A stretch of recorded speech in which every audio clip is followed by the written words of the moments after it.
Ok, entonces, muy buenas tardes a todos y todas, tanto quienes están aquí simultáneamente o quienes después lo ven por YouTube. Eh, es una alegría hoy día presentar a nuestro nuevo colega Nicolás Sangüesa Matamala. Eh, y él nos va a hablar de combinatoria extremal y potencias de ciclos hamiltonianos en grafos. Entonces, Nicolás, te queremos Gracias. escuchar. Sí, bueno, les voy a hablar de estas dos cosas y bueno, la idea es partir de lo súper básico, así que ojalá que cualquier persona que vea esto, ya sea en vivo o después, sea capaz de llevarse algo, porque vamos a ver como desde lo más básico hasta ver las últimas cosas que se han hecho sobre este clase de cosas. Entonces quería partir, bueno, tratando la idea de esta charla para mí es como tratar de describir un poco qué es lo que hago, o sea, a qué me dedico, cuáles son las cosas que investigo.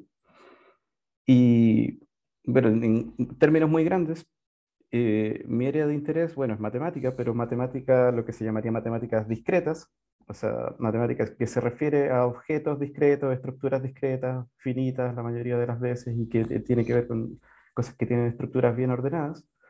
Y dentro de las matemáticas discretas hay hartas especialidades, pero a ver, lo que yo me dedico principalmente es la teoría extremal de grafos y de hipergrafos. Y voy a explicar qué significa cada una de estas palabras que están acá. Otra cosa que también me interesa es cuando, justamente para resolver problemas en estas cosas extremales, en grafos de hipergrafos, muchas veces hay que aplicar técnicas que son de combinatoria o incluso de probabilidades y se pueden usar para resolver problemas de grafos o de otros ámbitos también, y eso también lo encuentro bien interesante. Pero ahora lo que quiero hacer es un poco describirle a qué me refiero cuando me refiero a grafos y a qué me refiero cuando me refiero a teoría extremal y cómo se puede usar para resolver problemas ya sea teóricos ya sea prácticos. Y entonces vamos a enfocarnos en dos cosas bien básicas que son grafos y ciclos en grafos. Y grafos es, pero un concepto más o menos conocido, pero vamos a verlo igual. El grafo normalmente es un conjunto de vértices que puedes pensar como puntos en un dibujo, y algunos de estos puntos están unidos con líneas que vamos a llamar aristas.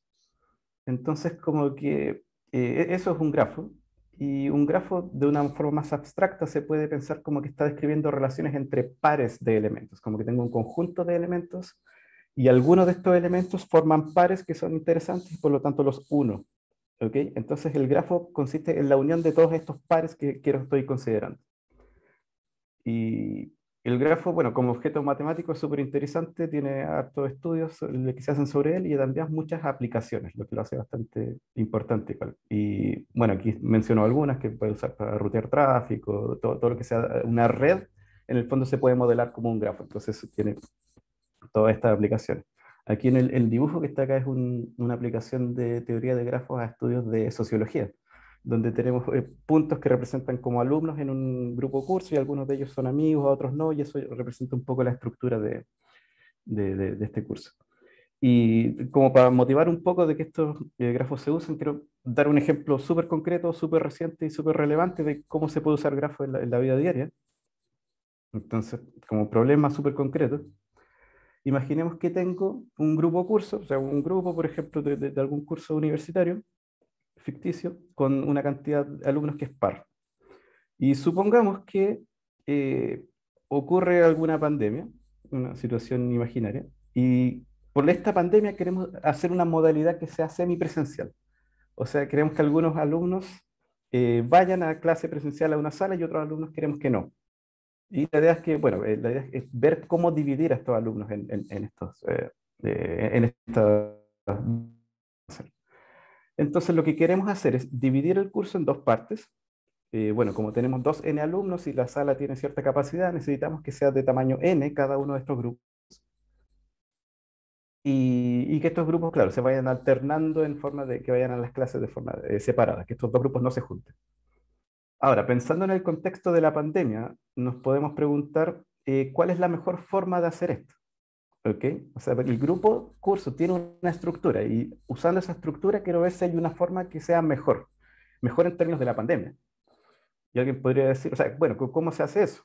Y resulta, bueno, que hay estudios de sociología, estudios de gente que se dedica a la epidemiología, que, bueno, ha hecho experimentos, ha hecho simulaciones, y bueno, de esto, hay un abstract acá que no tienen que leer, pero la parte que quiero destacar acá, que es la que está marcada en verde, es que dicen que lo más importante para controlar el contagio entre este grupo curso es que lo importante es que tienes que minimizar los contactos que sean fuera de la escuela. O sea, ¿a qué me refiero? Es de que si tienes un grupo curso, bueno, hay alumnos que entre ellos que son amigos, son hermanos, vecinos, no sé, lo que sea, entonces se van a juntar mucho fuera de clases.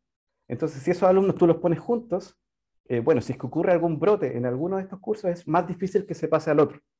Entonces, eso es algo que es bueno en ese sentido epidemiológico. Eso es lo que queremos lograr. Entonces, ¿cómo plantearías esto como un problema de grafos? Entonces, llevándolo un poco al plano abstracto de grafos, tenemos un problema que llamaríamos de bisección. O sea, tengo estos puntos que representan los estudiantes, las líneas, las aristas acá representan los alumnos que se juntan después de clases o no. Y bueno, la partición que yo quiero que esta cantidad de líneas que van de un curso al otro, o sea, de un grupo al otro, sean las menos posibles. Eso es lo mejor que se puede hacer.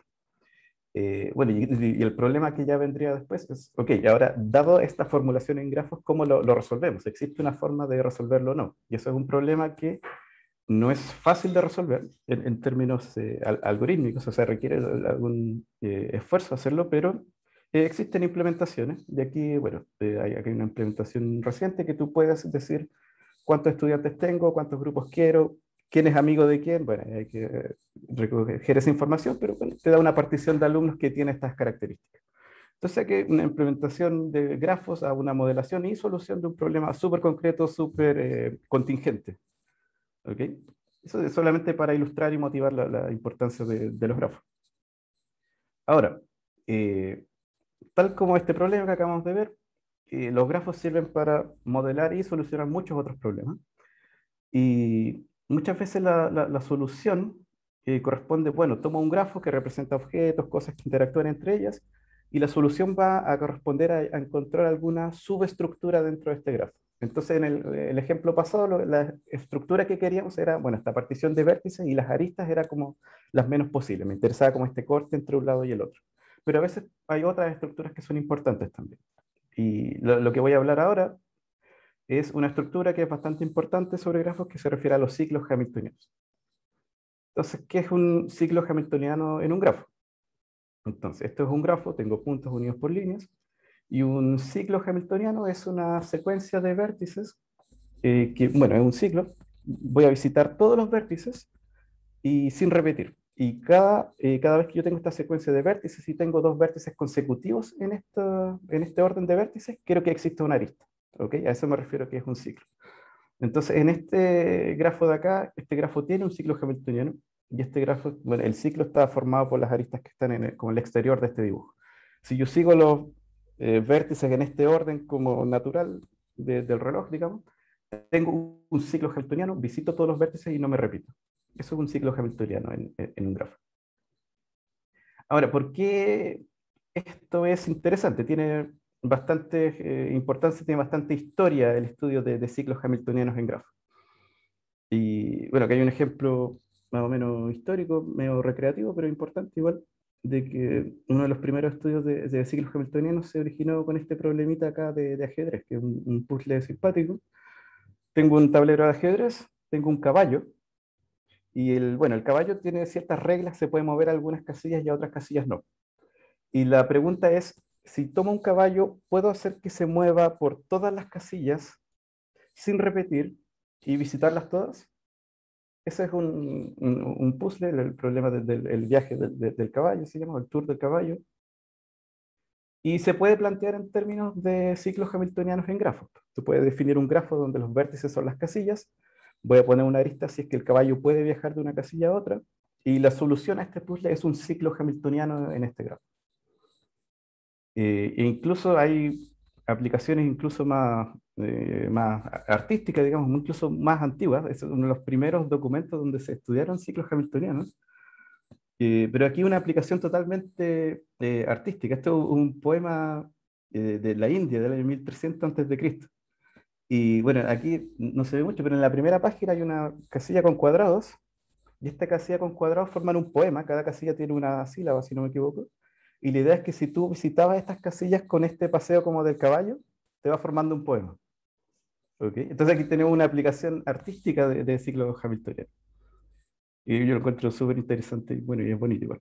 Pero aparte de estas aplicaciones más artísticas y aplicaciones más concretas, digamos, otro también un ejemplo bien conocido y célebre de ciclos hamiltonianos, ya más aplicado, es el problema del vendedor viajero. Bueno, el problema del vendedor viajero consiste en lo siguiente. Imagínate que tienes una ciudad o algún país y tienes que visitar, tú eres un vendedor viajero y tienes que visitar una serie de puntos que te dieron. ¿Ok? Entonces, tienes que hacer un recorrido que pase por todos estos puntos. Y la pregunta es, ¿cómo hacer ese recorrido de forma tal que tú partas de un lugar y vuelvas al mismo lugar, pero recorriendo la menor cantidad de distancia? Y aquí, bueno, el problema sigue siendo un grafo. Tú puedes hacer un grafo donde los vértices son los puntos que hay que visitar. Y además aquí hay otra noción extra, que hay una noción de distancia entre puntos. Entonces tú quieres no solo un ciclo hamiltoniano, pero quieres un ciclo hamiltoniano que minimice la suma de las distancias que recorres. En el dibujo que hay acá hay una aplicación real de que hay una ciudad inglesa con muchos pubs, y aquí estás visitando todos los pubs de esta ciudad inglesa de forma óptima. Otra aplicación de ciclos hamiltonianos también, un poco más distinta, son lo que se llaman códigos de Gray. Y bueno, describiéndolo brevemente, hay una estructura combinatorial. Por ejemplo, aquí tenemos las palabras binarias de largo 4. Entonces, por ejemplo, tengo las palabras 0001, 0011, etc. Y a veces interesa recorrer estas palabras, o sea, generarlas todas o tener una lista de estas palabras, pero de forma tal que hay restricciones. No puedo cambiar de una palabra a cualquier otra palabra. En este caso que está acá, la restricción es que cada vez que yo cambio de una palabra a otra, solo puedo cambiar un bit de la palabra o un solo símbolo de la palabra. Por ejemplo, vemos que puedo pasar del 001 al 0011. O sea, ahí cambió el tercer dígito de la palabra. Entonces, un código de Gray corresponde, bueno, defino el grafo correspondiente a las transiciones que tengo permitidas y en este grafo encuentro un ciclo hamiltoniano. Y esto tiene aplicaciones a cosas de telecomunicación y cosas así. De hecho, esa fue la razón por la que se empezó a investigar esto. Entonces, bueno, con estos ejemplos, lo que quiero ilustrar y quería tratar de comunicar es que el problema del ciclo hamiltoniano es interesante, tiene aplicaciones, hay muchas razones por las que vale la pena estudiarlo. Entonces, es interesante decidir si un grafo tiene un ciclo hamiltoniano y además es interesante poder encontrar un ciclo hamiltoniano, o sea, poder diseñar, por ejemplo, un algoritmo que tú le pasas un grafo y te entrega un ciclo hamiltoniano. Esas son cosas que es interesante de hacer. Sin embargo, chocamos con la dura realidad porque hay un tema de complejidad computacional. El problema de encontrar un ciclo hamiltoniano en un grafo es difícil, lo que llamamos en términos de complejidad computacional NP difícil. No solo encontrar el ciclo es difícil decidir si un grafo tiene un ciclo o no. Incluso esa pregunta que es un poco más básica no se sabe realizar en todos los casos o de forma eficiente en todos los casos. Entonces, bueno, en términos concretos, o sea, sospechamos que no existe y no se conoce algoritmo eficiente que encuentre un ciclo hamiltoniano en cualquier grafo. Y otra consecuencia de esta como dificultad de complejidad computacional es que no podemos caracterizar simplemente cuáles grafos son hamiltonianos y cuáles grafos no. O sea, no existe una regla fácil que yo diga, bueno, si el grafo tiene tal cantidad de vértices, si pasa esto es hamiltoniano. O sea, si pasara eso, podría diseñar un algoritmo que chequee esas condiciones y lo pueda hacer. Entonces, como que los grafos hamiltonianos resultan una clase difícil de describir, además. Entonces, una forma de tratar como de salvar todo esto, hay varias formas, que dependiendo de lo que uno quiera hacer, pero una forma que es la que yo me dedico es verlo desde la óptica de la teoría extremal. Y eso me refiero a lo siguiente. Quizá, ok, ya no me interesan todos los grafos. Estudiar todos los grafos hamiltonianos es muy complicado. Pero quizás puedo restringir el estudio de grafos hamiltonianos a casos particulares. Quizá hay clases de grafos, no todos los grafos, pero algún subconjunto de los grafos donde sí se vuelve más fácil este problema. Entonces lo que me interesaría encontrar ahora son condiciones que sí se pueden verificar de forma fácil y bajo estas condiciones que fuercen la existencia del ciclo hamiltoniano y además, bueno, que se puedan encontrar. Con esto me refiero a consecuencias como algorítmicas. Y la pregunta, claro, es ¿qué condiciones fuerzan la existencia de un ciclo hamiltoniano? Y esa es una pregunta que uno podría enfocar dentro de esta área de investigación, que es la teoría extremal, como condiciones suficientes para la existencia de ciclos hamiltonianos, no condiciones necesarias. No buscamos caracterizar los grafos hamiltonianos, quiero encontrar condiciones suficientes. Y aquí una de las condiciones que uno puede tomar, que es el ejemplo de teorema extremal más clásico, es el teorema de Dirac, y que tiene que ver con los grados de los vértices. Entonces, lo que está definido ahí es el grado de un vértice, que es la cantidad de aristas que está unido a un vértice. Por ejemplo, el vértice B que está dibujado ahí tiene grado 3, y el grado mínimo del grafo, que es delta de G, es el mínimo de todos los grados. Entonces, cuando tengo grado mínimo 8, entonces todos los vértices están unidos al menos a 8 aristas. Y el teorema de Dirac dice que si tengo un grafo con n vértices y mi grado mínimo es al menos n medios, entonces hay un ciclo hamiltoniano. Entonces cada vértice tiene que estar unido al menos a la mitad de otros vértices. ¿Ok? Eso es lo que dice Dirac. Dirac me dice, en esta clase de grafos, cuando el grado es suficientemente alto, puedes encontrar el ciclo. Y bueno, este es el teorema de Dirac, y este n medios que está acá, bueno, no se puede mejorar mucho. O sea, por ejemplo, este grafo de acá, si pensamos como en dos grafos completos que tienen n medios vértices, acá el grado es n medios menos 1, y bueno, no hay ciclo hamiltoniano, ya que hay otro ejemplo. Entonces, por eso llamamos a esta condición como una condición extremal, porque sabemos que con n medios de grado mínimo vamos a tener el ciclo hamiltoniano, pero si incluso relajamos esa condición un poquito a pedir n medios menos 1, ahí ya falla. No necesariamente el ciclo hamiltoniano va a existir. Y bueno, y la otra consecuencia del teorema de Dirac es no solo que me dice, ok, el ciclo existe, además podemos investigar esta clase de grafos con grado alto o grado mínimo alto de una forma algorítmica. Además, la misma demostración del teorema de Dirac te dice que puedes encontrar el ciclo hamiltoniano. Existe un algoritmo que te encuentra el ciclo hamiltoniano y tiene tiempo polinomial, n cuadrado. Eh, entonces, no solo te dice que existe, además puedes encontrarlo de forma rápida si es que el grado mínimo es suficientemente alto. Entonces, eso es una clase del teorema clásico, quizá el más clásico de teoría extremal y parte de las cosas de los problemas que a uno le interesa estudiar. Entonces, resumiendo, la teoría extremal podemos decir que bajo condiciones extra, en este caso grado mínimo, tenemos existencia y algoritmos para problemas que en general son difíciles. Ahora bien, vamos a pensar un poco más del teorema de Dirac, y ahí quiero introducir las cosas que he realizado últimamente, y quiero trabajar con cosas que no solo son ciclos hamiltonianos, pero cosas un poco distintas. Entonces, como pregunta, ¿de qué forma podemos extender el teorema de Dirac? Dirac decía, si tengo grado mínimo, tengo un ciclo hamiltoniano.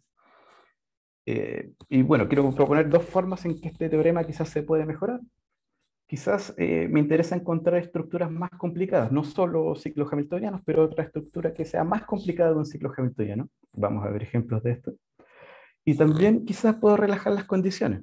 O sea, quizás el grado mínimo, bueno, no se puede mejorar del n medios, ¿no? Con n medios menos 1 quizás falla, pero quizás la condición de grado mínimo se puede cambiar de alguna forma.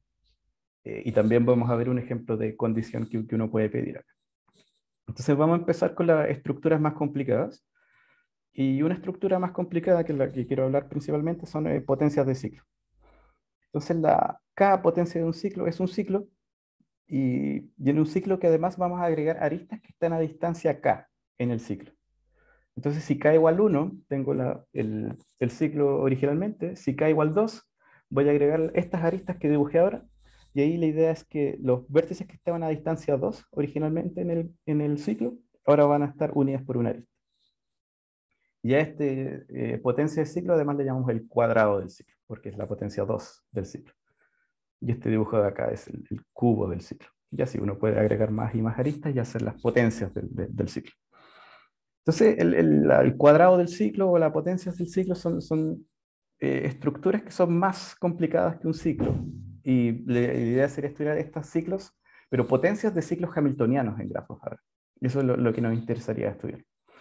Ahora, ¿por qué alguien estaría interesado en encontrar tal cosa? Y vamos a poner un ejemplo un poco de juguete, pero yo creo que da un poco una motivación para intentar hacer esto.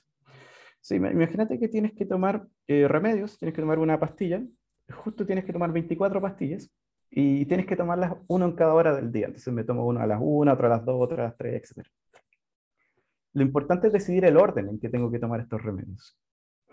Y bueno, hay un problema con estos remedios, que si yo tomo, por ejemplo, una pastilla a las 2 y otra a las 3, puede que estas pastillas interactúen entre ellas y me causen, no sé, malestares estomacales.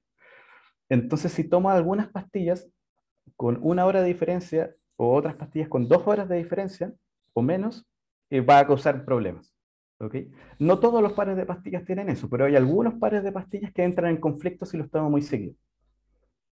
Entonces la pregunta es cómo elegir el orden en que tomo los remedios y evitando todos estos conflictos.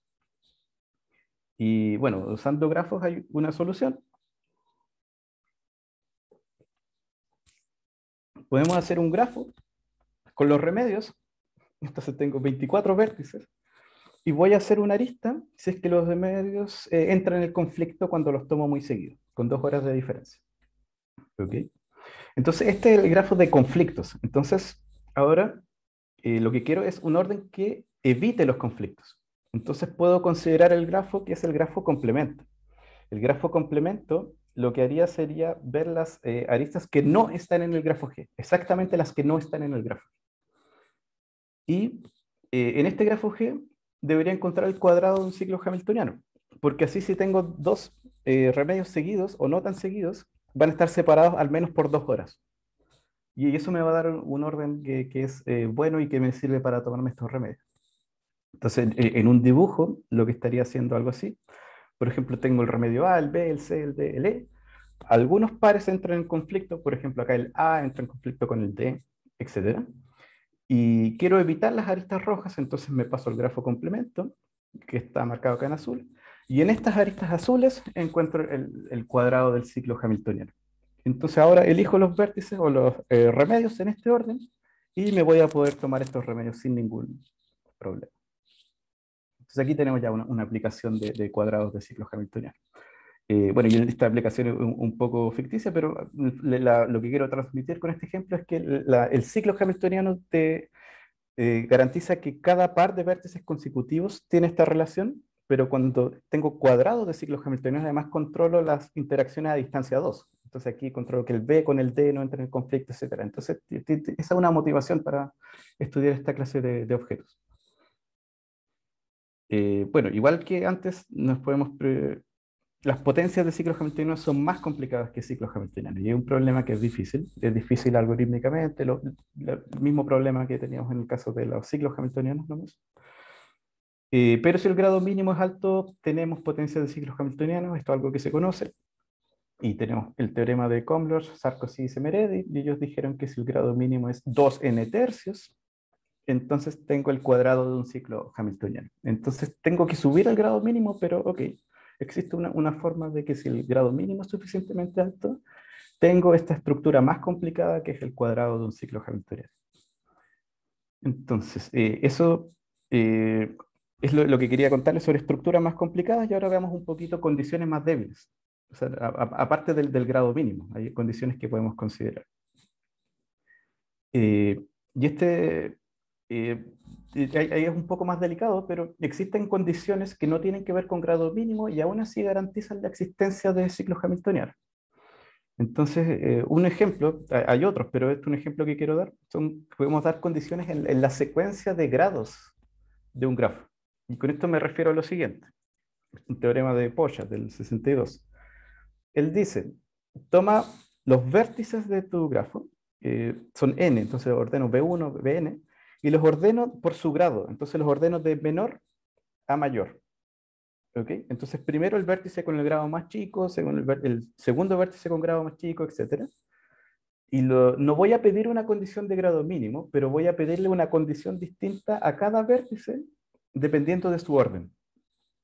Entonces, por ejemplo, esta cota de acá, bueno, vamos a ver un dibujo después, pero esto acá lo que dice es que el vértice uno, por ejemplo, tiene que tener grado al menos 2, porque va a ser el mínimo entre I más uno y n medios. Entonces, no le estoy pidiendo, al primer vértice no le estoy pidiendo grado n medios, le estoy pidiendo solamente grado 2. Al segundo vértice le voy a pedir grado 3, al tercer vértice le voy a pedir grado 4 y así. Hasta que llegue al vértice número n medios, y a ese vértice y a todos los que vienen después les pido grado n medios. Si se cumplen estas condiciones, Pocha dice también hay un ciclo hamiltoniano. Entonces, en un gráfico se ve más o menos así.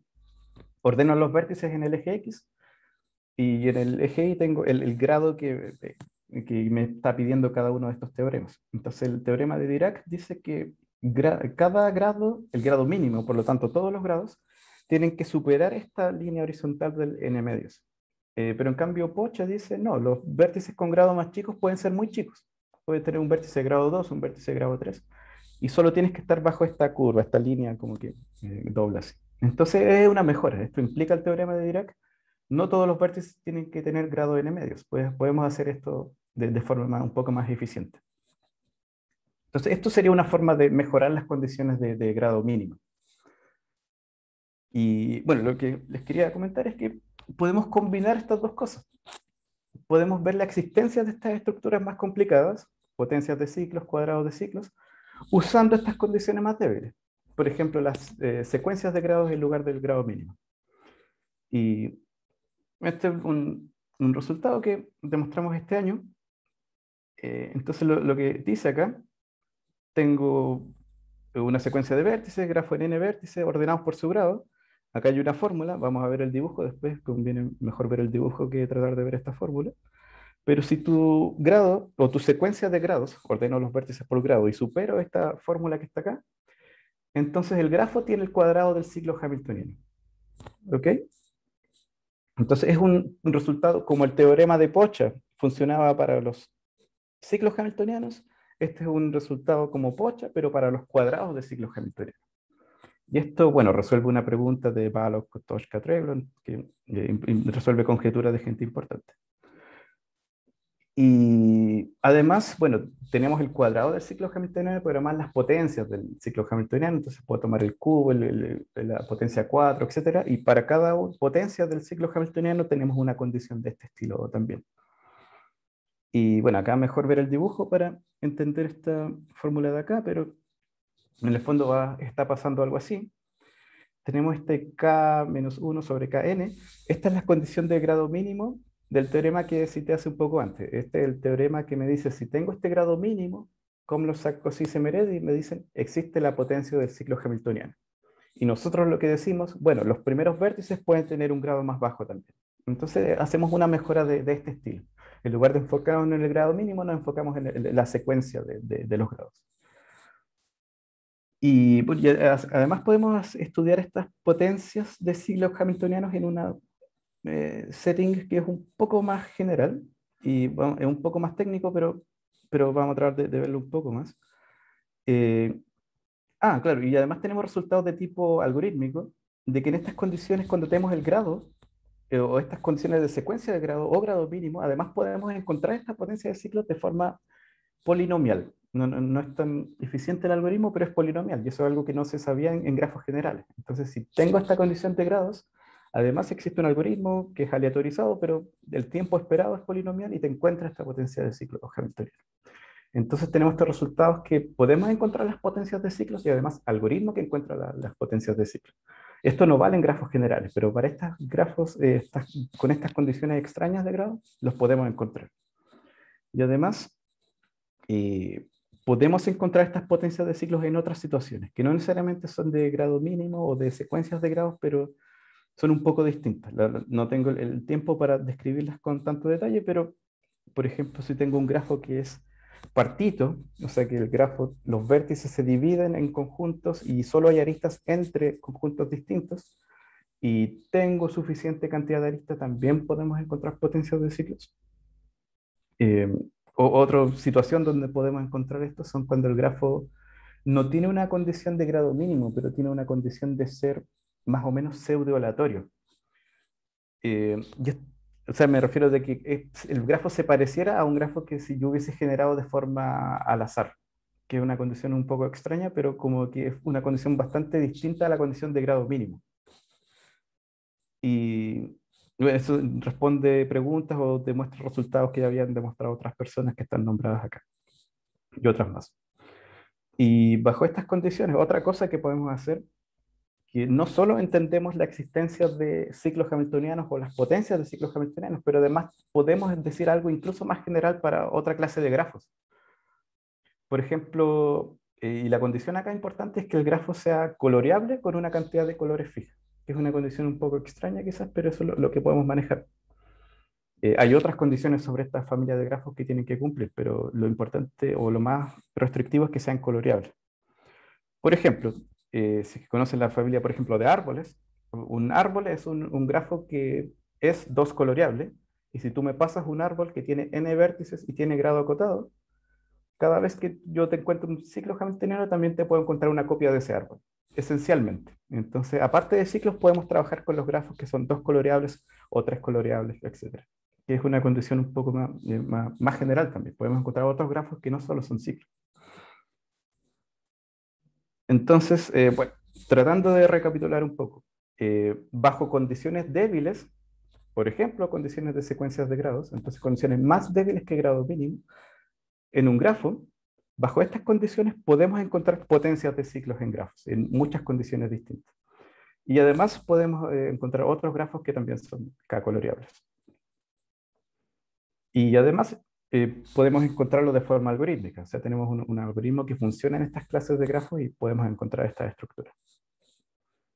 Y, una pregunta, algo que podría extender esto, de aparte del trabajo que hicimos, podemos tratar de, por eso les menciono una pregunta abierta, algo que todavía no se sabe, pero podría ser interesante saber.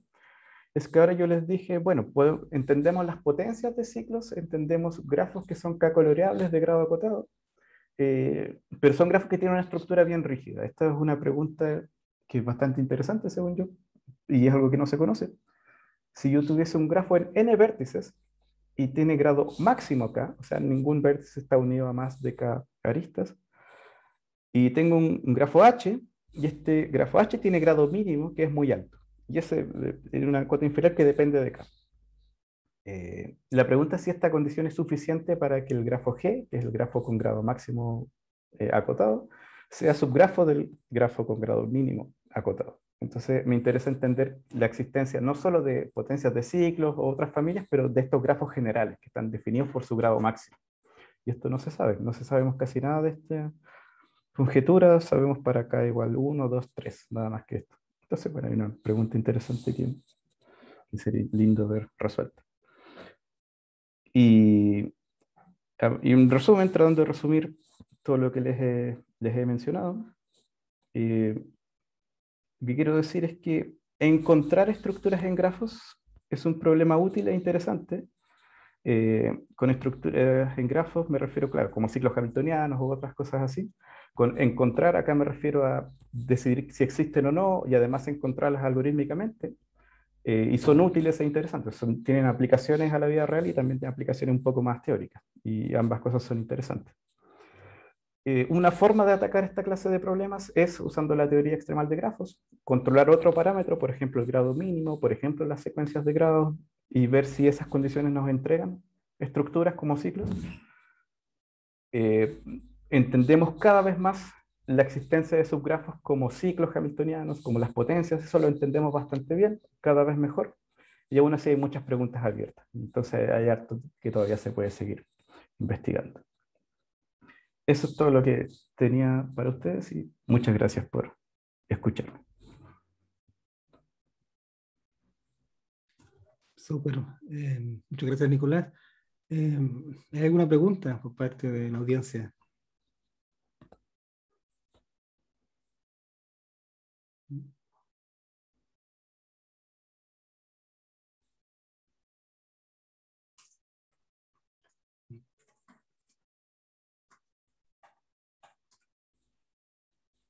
Bueno, comienzo yo. Yo pienso que es una pregunta obvia y no sé por qué nadie la ha hecho. Pero en este problema del viajero, Ujú. ¿m? Me mostraste un mapa de los pubs de Birmingham, ¿sí? Sí. La pregunta es cómo quedaste. Sí, no hice toda esta guía, pero sí recorrí varios de los del centro, en verdad. Hice, debo haber hecho los de acá. Los cercanos a la plaza sí los conocí.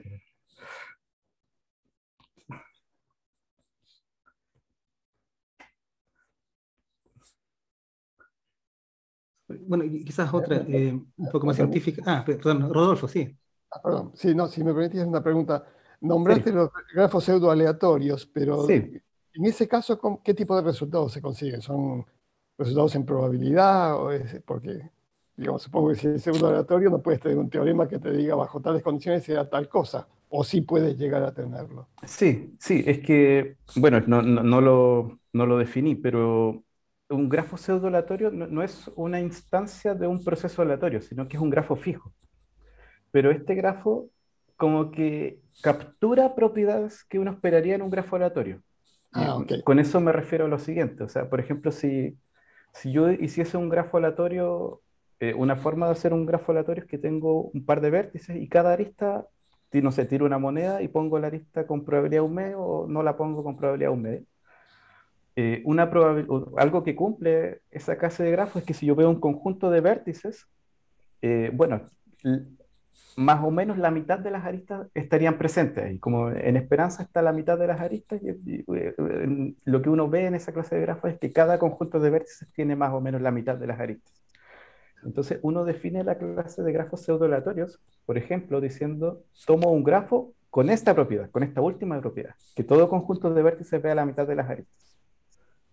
Entonces, en lugar de definir el grafo como una consecuencia de un proceso aleatorio, defino un grafo con la propiedad que además cumplen los grafos aleatorios.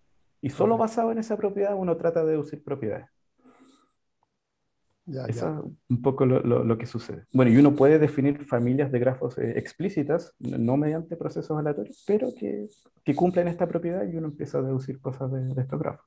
Son bien útiles también.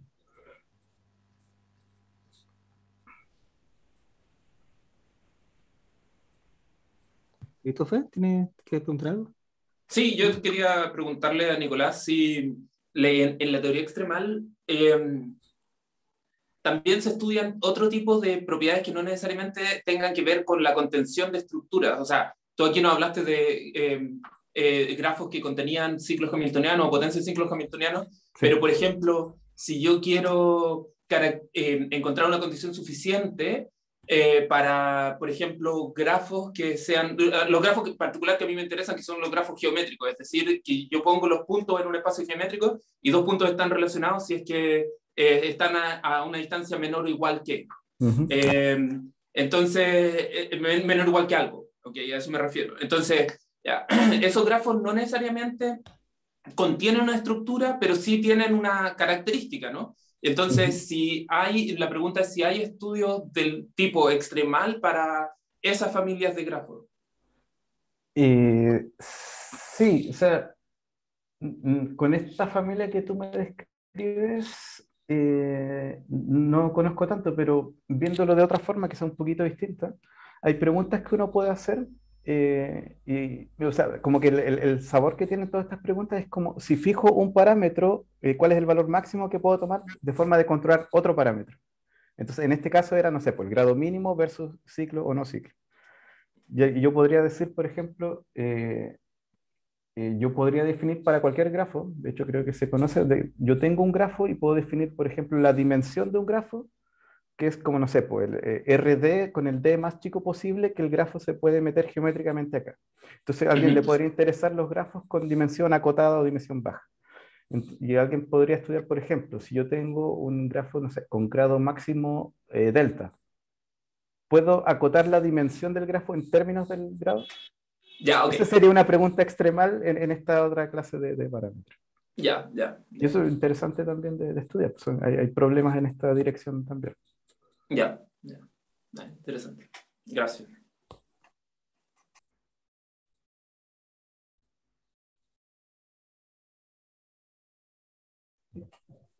Bueno, otra pregunta. No se escucha. Julio, por favor. Sí. Hola, primero Hola. agradecer la presentación de Nicolás, muy clara, muy amena también, ahí motivando con varias aplicaciones. Y yo voy a hacer una pregunta similar a la que hizo Christopher, pero a mí me interesan en realidad los grafos dirigidos. Ajá. ¿Ya? Entonces ahí tengo varias preguntas. Bueno, la primera, obvio, digamos, no sé si has trabajado con problemas extremales en grafo dirigido. Y la segunda es de los resultados que tú tienes, digamos, si tú ves que las técnicas usadas podrían ser aplicables también para obtener resultados en el caso de grafo dirigido. Sí, esa es una súper buena pregunta, porque para el caso eh, no de las potencias de ciclos, pero los ciclos simplemente, o sea, esto tiene una forma súper natural también de definirla en digrafos. Pues si tengo un grafo dirigido, quiero que el ciclo además respete las orientaciones. Uh-huh. Entonces, uno podía preguntarse, y hay resultado en esta dirección, cuál es el grado mínimo o cosas así que garantiza la existencia de este ciclo.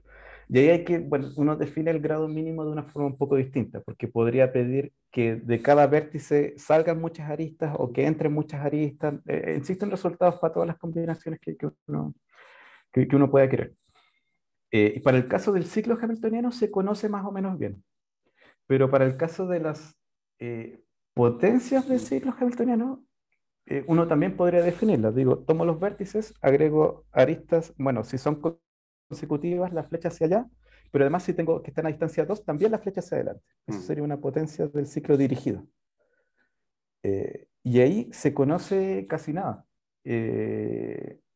Uno podría preguntarse cuál es el grado mínimo que garantiza la existencia de este cuadrado de ciclo. No se conoce.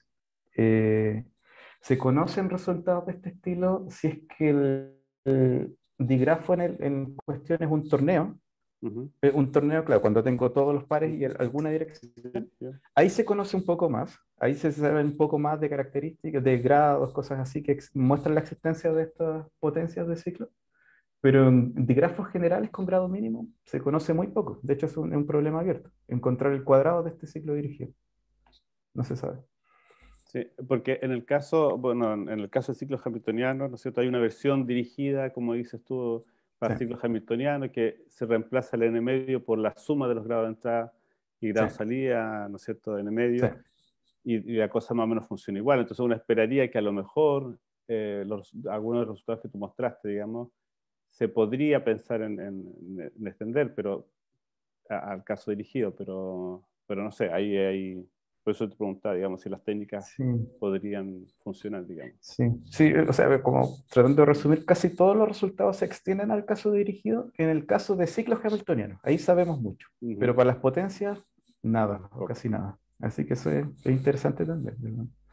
Ok, y los otros grafos que a mí me interesan, y con esto termino para no ocupar mucho tiempo, son los grafos etiquetados, sean dirigidos o Ya. no dirigidos, digamos. Ujú. ¿No es cierto? Y ahí, como tú mostraste, por ejemplo, el problema del vendedor viajero, donde ahí tenemos un grafo etiquetado, tenemos un grafo con peso, qué sé yo. No sé si has trabajado también en esta familia de grafos con las técnicas de Extremale. No, pues, la verdad es que no. O sea, eh, conozco algunas clases de resultados como, por ejemplo, tú le puedes poner algunas características, por ejemplo, a los vértices o a las aristas, por ejemplo. Uh-huh. Entonces, hay hartos resultados del tipo, por ejemplo, a cada arista yo la pongo colores y quiero encontrar un ciclo hamiltoniano que, o sea, que no solo sea ciclo hamiltoniano, pero además que el ciclo sea, en inglés le llamaríamos rainbow, que sea como arco Uh-huh. iris, que no se repita ningún color. Eso podría ser visto como un problema de etiquetas. Conozco resultados en esa dirección. En otra dirección, no tanto. Ah, igual, interesante. Okay. Gracias, Nicolás. Ujú.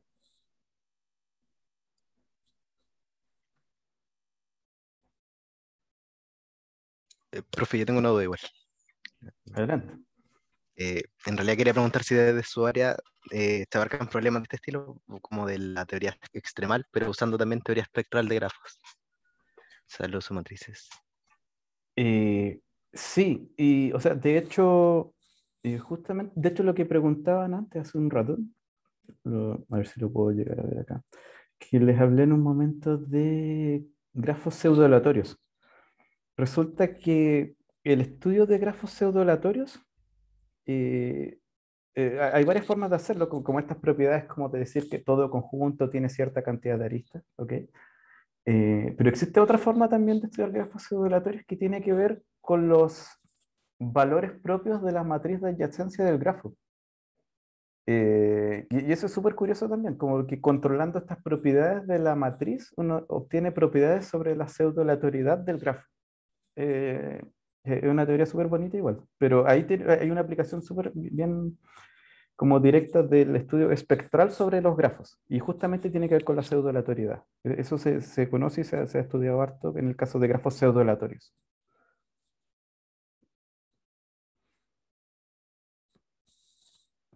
Es bien bonito, pero yo personalmente no he trabajado tanto en esa área usando esas técnicas, pero conozco de casos de que tú puedes encontrar potencias de ciclos si es que el segundo valor propio de la matriz del grafo es muy chica, cosas así.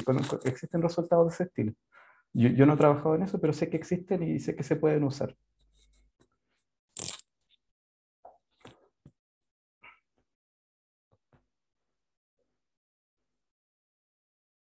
Eso, no sé si contesta tu pregunta. Sí, gracias. Bacán.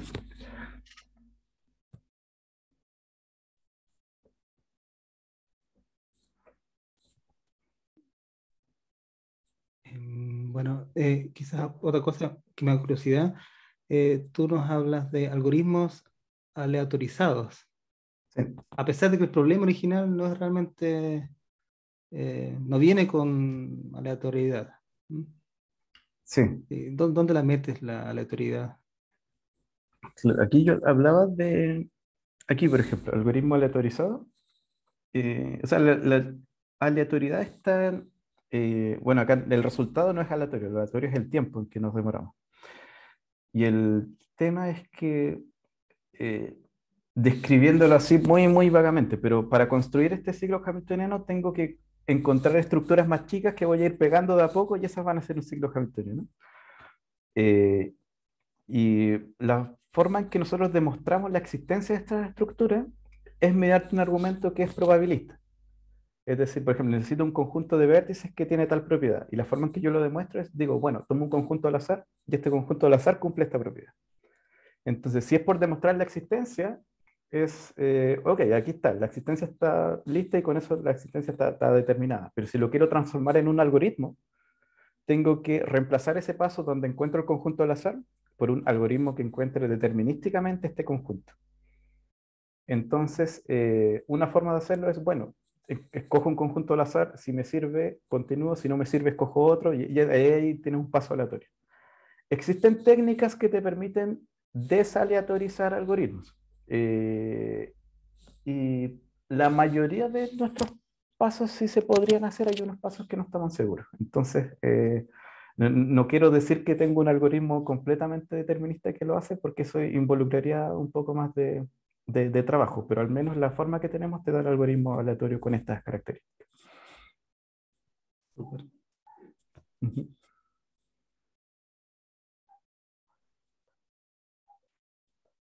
Bien, entonces, si no hay más preguntas, entonces, bueno, muchas gracias, Nicolás, por excelente charla en realidad. ¿Sí? Gracias.